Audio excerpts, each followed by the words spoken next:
Hello guys. देखा, मैंने कहा था कि चेन्नई आज हर हाल में गारंटी के साथ मैच जीतने वाला है। आप लोग को यकीन हो गया, भरोसा हो गया। कल जो है फिर आप लोग को मैं सच्चा फिर बताऊंगा मैच कौन जीतने वाला। कल है कोलकाता और पंजाब की मैच। आप लोग गारंटी के साथ आप लोग को बताएंगे कौन मैच जीतने वाला है और कौन हारने वाला है। ये 1 बजे के बीच में कल फिर मैं एक वीडियो बना के छोड़ूंगा।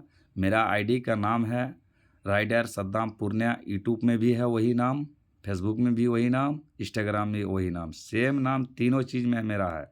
अगर आप लोग को वीडियो मेरा पसंद लगे तो ज़रूर शेयर करना, लाइक करना, फॉलो करना और सब्सक्राइब भी करना यूट्यूब में। इसलिए मेरा दोस्तों आप लोग से मेरा अपील है, गुजारिश है, वीडियो को देखें और ज़्यादा से ज़्यादा वीडियो को मेरा पहुंचाने का कोशिश करें। आप लोग को अगर अच्छा लगे और यकीन है मेरे ऊपर तो ज़रूर मेरा वीडियो को देखने का कोशिश करें। Okay guys, bye.